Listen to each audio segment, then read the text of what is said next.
cidade de Viseu.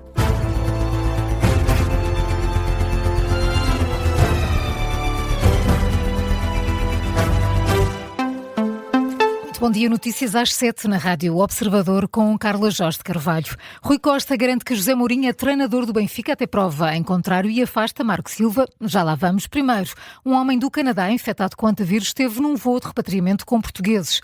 A Direção-Geral da Saúde deixa uma mensagem de tranquilidade e garante que não há risco acrescido para Portugal. A DGS explica que não há evidências de transmissão secundária do antavírus aos tripulantes portugueses que viajaram com um homem canadiano infectado. O esclarecimento surgiu ontem à noite, depois do Canadá ter confirmado um caso de infecção por antavírus num homem que seguia num voo de repatriamento, onde estavam 12 tripulantes portugueses. O doente foi hospitalizado. Ainda assim, Miguel Gato, a DGS, deixa uma mensagem de tranquilidade. A Direção-Geral da Saúde descarta riscos para a população portuguesa e por duas razões. A primeira, porque, lembra a DGS, a transmissão deste antavírus, pessoa a pessoa, é considerada rara.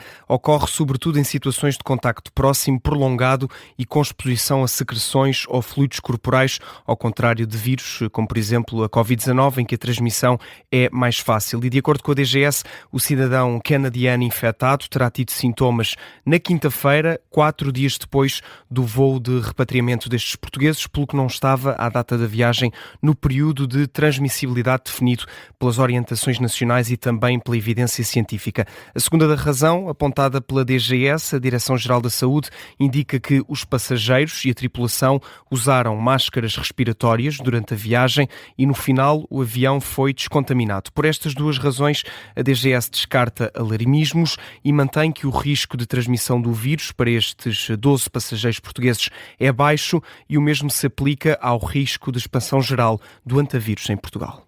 Miguel Gato, com a nota da Direção-Geral da Saúde, desde o início do surto foram confirmados em laboratório 8 casos de infecção, registaram-se 3 mortes. No boletim mais recente, a Organização Mundial de Saúde mantém a avaliação de baixo risco para a saúde pública.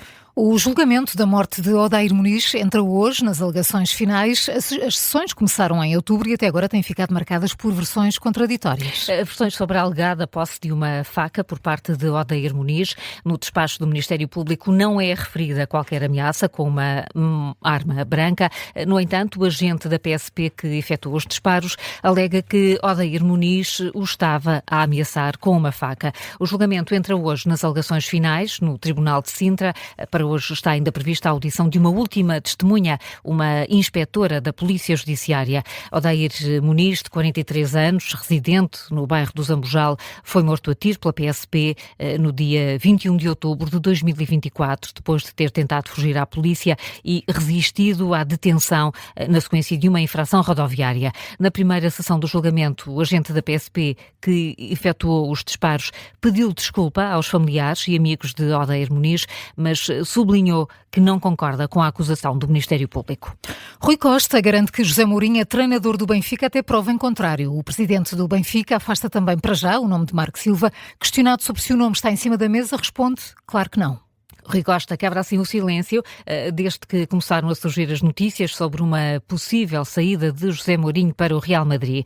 Em declarações à RTP, o presidente do Benfica garante que esta semana vai dar explicações sobre a época.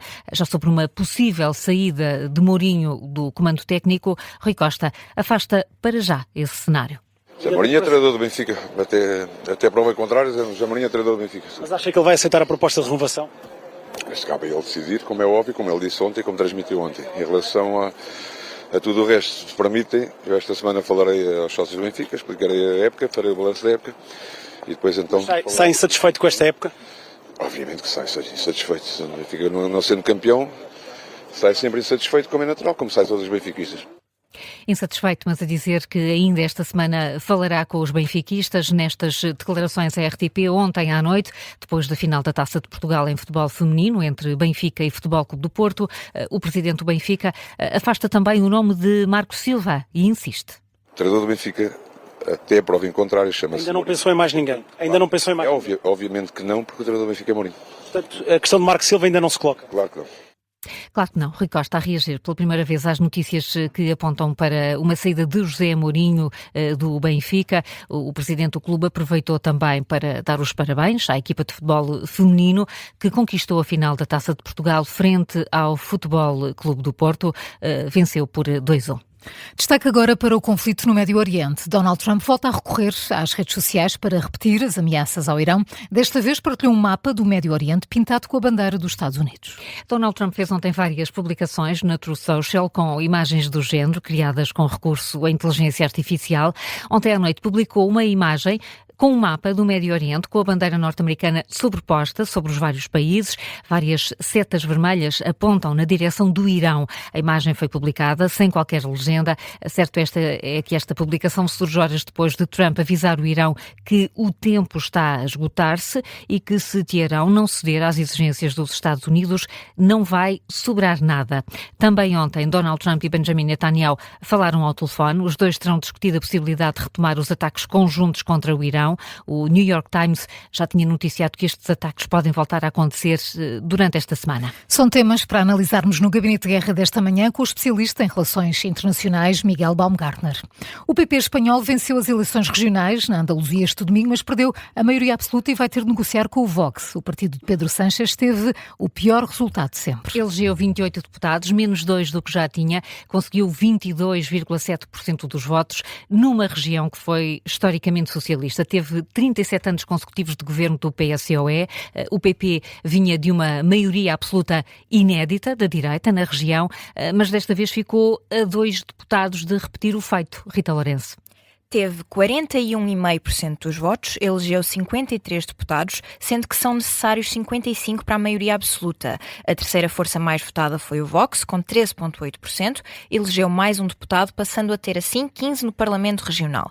A outra surpresa da noite foi o crescimento do Adelante Andalucia, uma força de esquerda nacionalista que subiu de 2 para 8 deputados. Uma outra coligação de esquerda, o Por Andalucia, manteve os mesmos 5 deputados.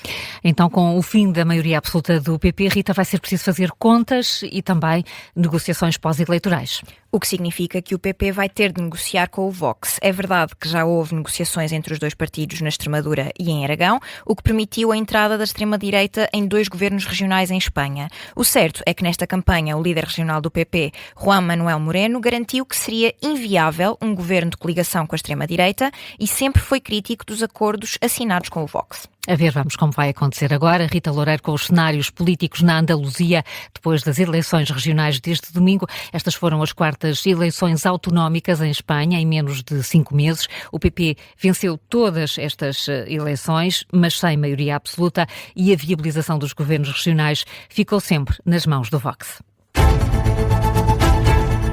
São agora 7h08. Carla, que outras notícias estão em destaque neste início de semana? O controle de fronteiras no aeroporto do Porto registrou ontem tempos de espera superiores a 2 horas. Num comunicado, a PSP justifica os atrasos com razões técnicas e informáticas e com a elevada dimensão de passageiros fora do espaço Schengen.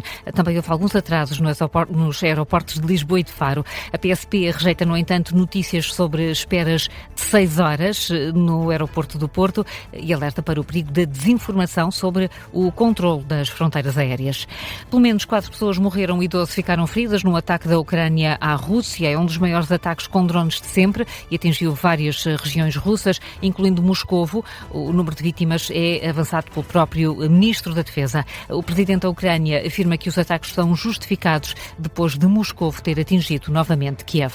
Mudança de rumo à vista em Cabo Verde. O Partido Africano da Independência celebra a vitória nas eleições legislativas. O líder do partido, Francisco Carvalho, afirma que os cabo-verdianos deram uma mensagem clara de mudança na governação do país. Já o Movimento para a Democracia obteve cerca de 43% dos votos. Sai do poder 10 anos depois. O primeiro-ministro, Ulisses Correia e Silva, anunciou que vai pedir admissão enquanto presidente do partido e reconhece a derrota. E agora quero saber aqui qual foi e onde foi a última vez que vocês foram ao museu. O que é que já visitaram? Recentemente. É que senão um museu. Não. A última vez que foram ao museu. Recentemente acho que foi no estrangeiro. Pronto. Pois foi. Sempre Eu assim, fui não cá. é? Pois. Eu fui cá. Roma e Florença. Foi há um mês. São pessoas muito internacionais. São Há um pessoas mês. muito internacionais. Vocês são tão Chiquérrimos. chiques. Pronto. têm a oportunidade de voltar a olhar para aquilo que Que é português, que é nosso. Hoje é o Dia Internacional dos Museus e há centenas de atividades um pouco por todo o país. Há concertos, há recriações históricas, oficinas, visitas guiadas. Vocês precisam de ser guiados. Claro. Exposições. Ele é de Mas sim. tudo, ele há de tudo. E a maior parte destas atividades tem entrada gratuita, decorrem em museus, monumentos, palácios, na Madeira, nos Açores, também podemos lá dar um saltinho. Olha, era já. A Museus e Monumentos de Portugal organiza esta celebração da data e a programação está disponível perto de um clique No site. no site. Será que no Museu Automóvel há visitas guiadas? Há aí test drives também. Aí guiados. tens que fazer teste de alcoolemia primeiro.